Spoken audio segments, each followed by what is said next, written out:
c'est dans cette dynamique du coup qu'on s'est associé aujourd'hui et qu'on a fondé du coup la Comète. C'est vraiment ça le moment le plus important de la journée pour moi parce que les opportunités sont développées à travers des discussions avec des gens que tu rencontres. J'ai commencé moi l'entrepreneuriat avec l'investissement immobilier. Donc d'abord achat d'un immeuble, une maison, deux maisons. J'ai un peu touché un petit peu à tout. On se retrouve aujourd'hui pour tourner un épisode spécial sur cette chaîne YouTube. Je suis l'invité de la famille Richomme et en fait ils ont fait appel à moi tout simplement je pense pour une raison et c'est un peu un mantra que j'ai d'une phrase de mon mentor Kobe Bryant que je n'ai malheureusement pas pu connaître mais ça reste un mentor. To constantly try to be the best version of yourself, donc tu constamment essayer d'être la meilleure version de soi-même et c'est vraiment un mantra que j'applique dans mon quotidien, que ce soit dans le sport, que ce soit dans mes relations, que ce soit dans mon business, peu importe ce que je fais, j'ai vraiment cette dimension de constamment se pousser et je pense que c'est vraiment une dynamique aujourd'hui que tout le monde peut appliquer. C'est une mentalité qu'on peut tous appliquer, qu'on devrait tous appliquer et c'est pour ça qu'on est là.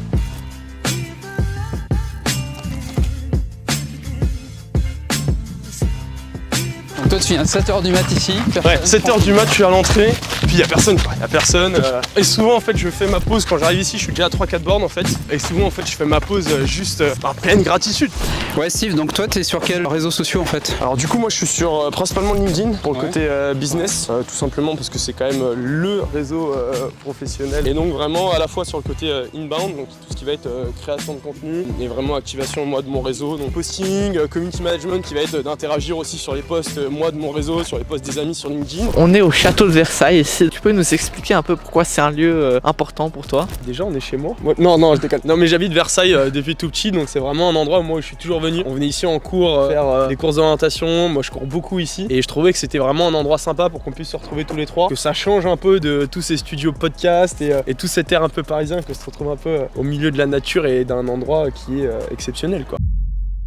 Alors Steve, est-ce que tu peux nous présenter un petit peu ton business, ce que tu as fait aussi dans le passé et ce que tu as développé notamment ces derniers temps? Bah écoute, là aujourd'hui on a un cabinet de conseil spécialisé dans la croissance des professions du droit et du chiffre. Donc concrètement on apporte un petit peu la puissance de la technologie au service de ces entreprises avec tout ce qui va être mise en place d'un CRM, segmentation de la data, campagne emailing, amélioration de l'expérience client. Donc on va travailler un petit peu sur tout ça en implémentant de la tech, de l'automatisation, des stratégies un peu plus infoprenarial je dirais, à côté athlète aussi sur le format Ironman, donc ça c'est quelque chose qui me plaît maintenant depuis presque 2 ans. Investisseur immobilier aussi, j'ai commencé moi l'entrepreneuriat avec l'investissement immobilier, donc d'abord achat d'un immeuble, une maison, deux maisons, j'ai un peu touché un petit peu à tout. Et comment est-ce que tu gères justement cette double vie d'entrepreneur et sportif? Qu'est-ce que ça t'apporte? Parce que tout à l'heure hors caméra tu nous disais que c'était à la fois une manière de structurer ton quotidien mais aussi un but personnel qui te motivait au quotidien. L'important tu vois c'est de se connaître. Moi je sais que je suis quelqu'un qui a besoin d'énormément de structure et en fait l'entraînement m'apporte cette structure, de savoir que j'ai tel entraînement à faire lundi, tel mardi, tel mercredi. Du coup ça me permet vraiment d'organiser mes journées et d'avoir un quotidien qui est beaucoup plus organisé et du coup moi ça me rassure et ça me permet d'être plus performant. Et puis après aussi tu as la combinaison du l'entrepreneuriat, c'est un peu un sport de haut niveau et en fait toutes les qualités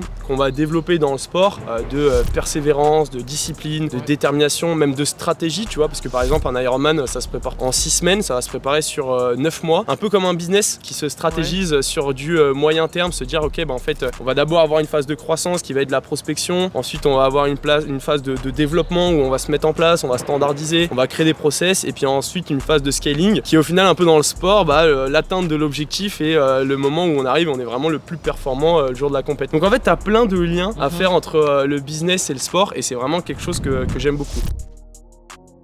On est toujours en train de s'améliorer et c'est pour ça que c'est hyper important je trouve de se faire des récaps ou même des discussions comme on peut avoir, de se dire ça on faisait ça comme ça, là on peut le faire comme ça. Steve, c'est quoi ta vision de l'avenir sur l'entrepreneuriat? Je suis convaincu que les entrepreneurs aujourd'hui c'est les acteurs du changement de demain. C'est dans notre pouvoir justement de lancer cette démarche d'amélioration continue, on en parlait tout à l'heure, sur plein d'aspects aujourd'hui que d'un point de vue étatique, on a du mal à travailler, que ce soit sur le côté santé, tu vois, on voit plein de coachs santé, plein de coachs en productivité, des choses qui sont hyper importantes. Moi je sais que premier coaching que je me prends, que je m'achète, c'est un coaching en productivité parce que on t'a jamais appris à être productif. Quand tu vois, moi à ce moment-là, je m'entraîne pour mon premier triathlon, je suis en CDI donc je bosse de 9h à 18h et en même temps je veux commencer à investir dans l'immobilier. Personne dans mon entourage fait ces trois choses là en même temps et en fait j'ai pas de référence et donc je suis obligé de prendre un coach en productivité qui m'explique comment organiser mes journées, comment être accountable et en fait ça c'est indispensable et donc je pense que c'est un peu aujourd'hui dans ce sens là que je te dis les entrepreneurs on est acteurs de demain parce qu'on va tous apporter une pierre à l'édifice sur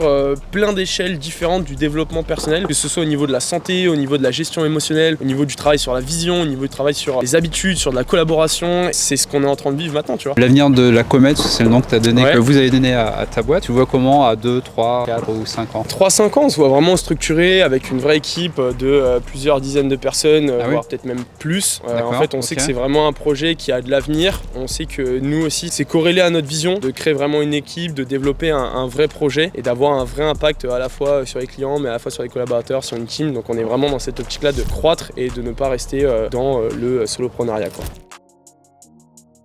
Si tu devais dire 5 minutes les plus importantes de ta journée, en gros l'habitude clé pour toi dans ta journée. C'est un truc qui peut paraître hyper simple, mais ça va être le début de ma journée. C'est-à-dire à partir du moment où mon réveil sonne, je dois avoir ce que j'appelle une first win. C'était une première victoire. Et en fait pour moi, c'est éteindre le réveil, me lever, ne pas regarder mon téléphone, me lancer directement dans ma journée, passer par la salle de bain, aller m'étirer et j'envoie de l'énergie un peu dans mon corps. C'est vraiment ça le moment le plus important de la journée pour moi parce que si j'arrive à avoir une victoire sur la première chose que je fais de ma journée, à ce moment-là, je crée une identité de victorieux personnellement et donc en fait toute ma journée va être qu'un enchaînement de victoires, tu vois. Mais moi je comprends tout à fait, c'est-à-dire c'est le fait de commencer sa journée par quelque chose où on est fier et tout de suite ça va avoir un impact sur la suite parce que si on part sur une mauvaise base, il y a des risques qu'après la journée soit moins performante. Ouais, parce que c'est une question de physiologie, tu vois. Comment tu gères ton quotidien et notamment ta création de contenu, même si en ce moment tu as dit que tu as eu un moment où tu as arrêté de créer. Comment est-ce que tu as géré ça et comment est-ce que tu te vois pour l'avenir surtout, comme tu vas peut-être te relancer dans ça Yes, première vidéo YouTube qui sort ce soir d'ailleurs. En fait pour moi là le plus important, j'ai stoppé pendant 3 mois la création de contenu vidéo donc sur YouTube et sur Instagram. Là le plus important pour moi ça va être de redévelopper, on en parlait juste avant sur le côté winner, mais l'identité du créateur de contenu,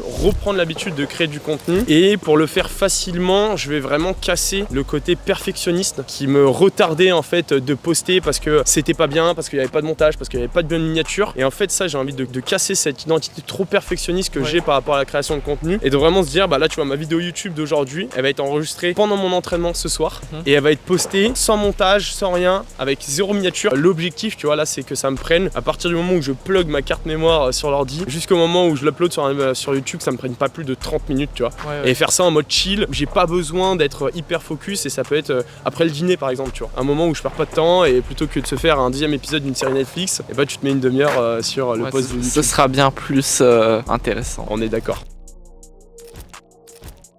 Depuis 2 mois, tu travailles avec un associé. Raconte-nous un peu ce qui t'a amené à travailler avec lui, à choisir ton associé. Quelles sont les anecdotes aussi que tu peux peut-être nous raconter? Yes, ouais, ça fait un petit peu moins de 2 mois qu'on s'est associés.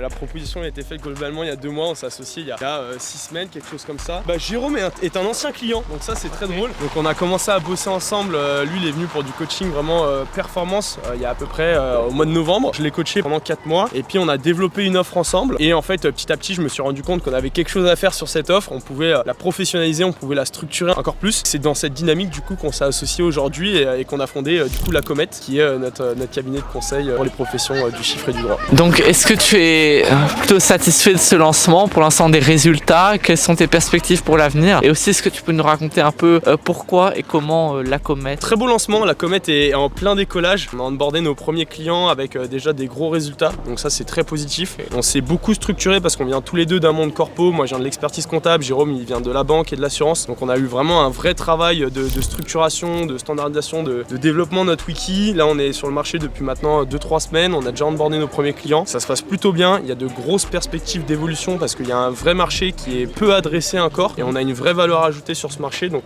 on est très confiant de ce qu'on propose. Pourquoi la Comet?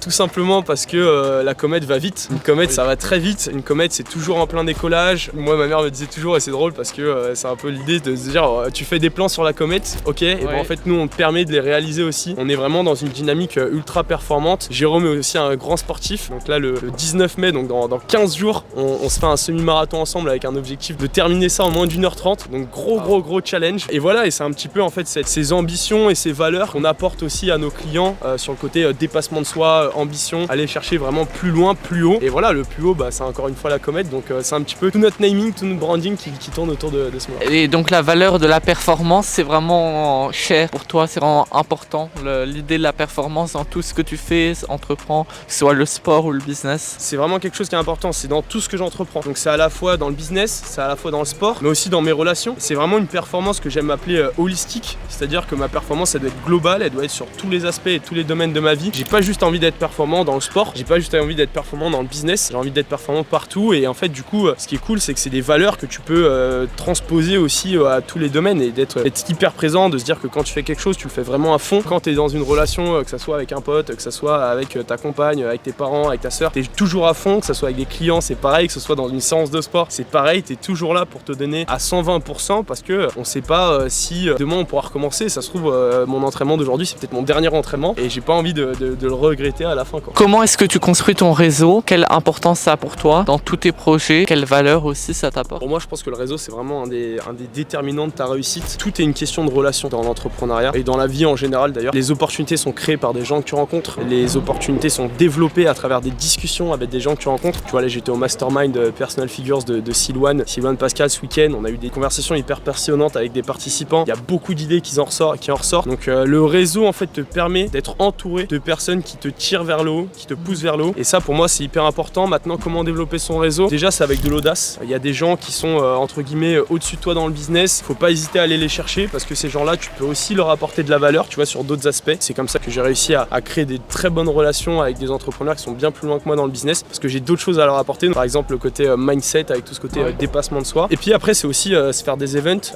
bien choisir ces events, faire des events pour faire des events. Je trouve ça vraiment inutile. Ça va vraiment aller te pomper de l'énergie. Donc, faut vraiment cibler ces events, se dire, ok, si je vais à cet event, pourquoi est-ce que je fais celui-là et pas un autre? Qui est-ce qui va être présent? Est-ce que c'est intéressant pour moi en termes de leads, en termes de relations? Et en fait, c'est comprendre tout ça. Là, par exemple, j'étais au mastermind de Sylvain. La semaine prochaine, j'ai un déj avec un club d'affaires dans lequel je suis sur Paris. La semaine d'après, j'ai un dîner sur un club d'affaires. Tu vois, par exemple, le 16 mai. Petite anecdote, j'ai vu ça hier soir, donc ça tombe dessus. Que il y avait à la fois le meetworking d'Alec et en fait, à la fois, j'avais aussi moi une proposition de dîner dans un club d'affaires au même moment. Et en fait, là, c'est le dilemme de en fait, tu choisis lequel. Alors de base, je pensais aller au meetworking d'Alec parce que c'est cool. Je vais revoir moi des potes qui vont être beaucoup plus dans le domaine. Nous, on y sera. Vous y serez aussi évidemment, je m'en doute, mais qui vont être beaucoup plus axés infopreneurs, création de contenu. Et en fait, l'autre proposition, c'est un dîner dans un club d'affaires où là, en fait, ma niche, en fait, mes prospects vont pouvoir y être et en fait, le réseau que je vais développer là-bas va être beaucoup plus qualité. Et donc, je vais plus aller sur l'un que sur l'autre.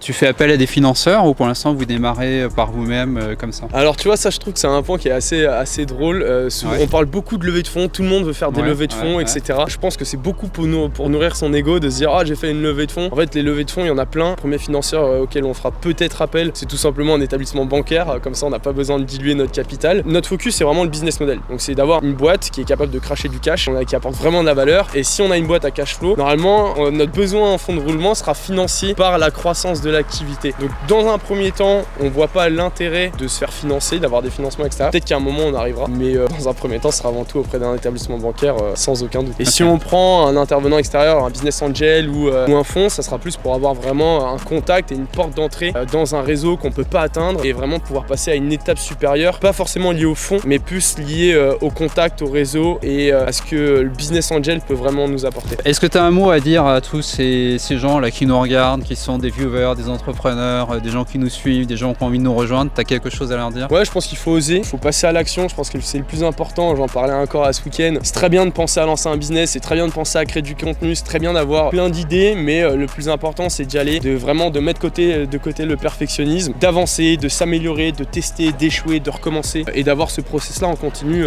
toute sa carrière, toute sa vie. Moi j'ai ma petite routine qui n'est pas une routine de sport, tu vois, je vais pas faire 1 heure de sport, ça m'arrive de m'entraîner à jeun dès le matin, mais c'est tout simplement juste de l'activation musculaire musculaire et en fait relancer toute l'énergie qui dort un corps. Et donc, truc tout bête, mais on bouge les poignets, on bouge les épaules, on tire la nuque, les chevilles, les adducteurs, une petite pompe, quelques mouvements de yoga et ça va me prendre 5-7 minutes. Donc c'est hyper court. Je peux le faire peu importe où je suis, peu importe avec qui je suis. Et ça, c'était vraiment le truc qui était indispensable pour moi, de pouvoir l'ancrer en fait, peu importe l'environnement. Et ouais, ça c'est le truc que je recommande, de sortir dehors, mettre les chaussures et aller marcher 5 minutes quoi. Ok, c'est cool. Allez. Xavier, merci beaucoup. Merci il était très bon celui-là.